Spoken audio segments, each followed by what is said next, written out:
In this video, I'm going to show you how to install the Tik Analyzer software on your Mac computer. Okay, let's go. Now please note, this is a desktop application and it doesn't run on, let's say, like an iOS or like a iPad or something like that. It's not a mobile application. This is a desktop application. So you have to install it on something like an iMac or a MacBook. On this computer here, I'm actually installing it on a MacBook Air. So when you go to install the software, you'll be able to install it from two different links. So you'll probably see it on tikanalyzer.com/download.php or from another website that looks like this. And you'll see that there's a download link to the Mac version. On both of these sites, you have to enter in the email address that you used when you ordered the software. So that's the same email that you entered in on the order page.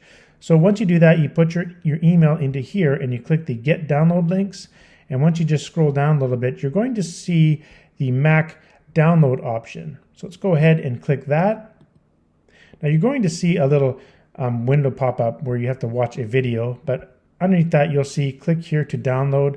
So I'll go ahead and click download, and that will be downloaded to my download section in my Mac computer.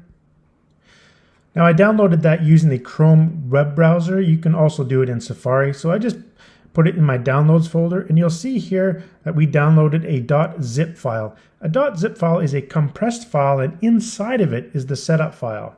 And so to get that setup file out of the zip file, to extract it on a Mac, all you gotta do is just double click it. So you double click that and it'll automatically extract the DMG file, which is a disk image file. So now to install the software, you open the disk image file by just double clicking it. And you'll see it show up here.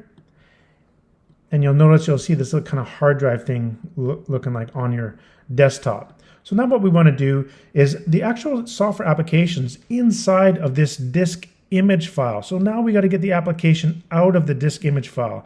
So you might want to just double click this icon here and try to open it. Well, it won't work because it's still inside of that disk image file. So what we want to do is actually go and drag this icon over to the application icon.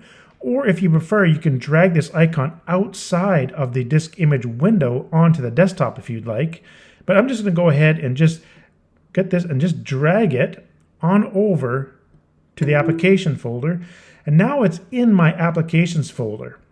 So I'm just going to close this out. And over here, I'm just going to right click this little kind of hard drive thing and eject it to get rid of it because it's kind of on my desktop. So now I'm just going to go to my applications folder here.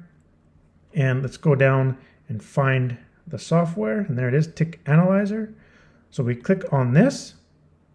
And the very first time you open it up, you're going to see this little warning that comes up that says, you know, it may have malware or something like that. This is just a regular warning. Don't be alarmed or anything like that. There's nothing wrong with my software. I personally developed it myself, and I always scan it for viruses or anything like that before I upload to the internet. So this is just like a precautionary thing that Apple does. So you don't have to worry about it. All you have to do, let me show you how to get past this little friendly warning. Just click on Done. And you want to go up to the little apple in the top corner and click on System Settings.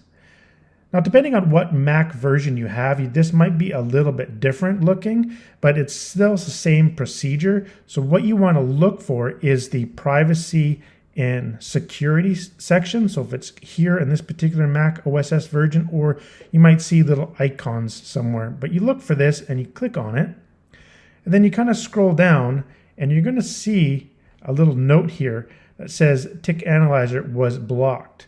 On other versions, like older versions, you have to click on the General tab, and you kind of see this as well when you scroll down. Now, don't worry about that. Just go ahead and click Open Anyway, and then click on Open Anyway again in this little pop-up window. And on this particular Mac, I actually have to enter in my password, which is no problem. I'm just going to go ahead and just enter in my password and click OK. And now the software will be installed on your Mac computer. And it will open up right away.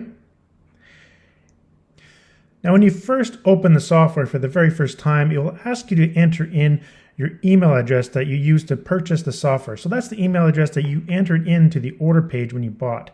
So all you have to do is put your email address into there and then click Register. And now it will be registered on your computer, and you can go ahead and use it on here. Now note that you don't have to do that procedure again the next time you get a new update for the software. So that's how you install the software on your Mac computer.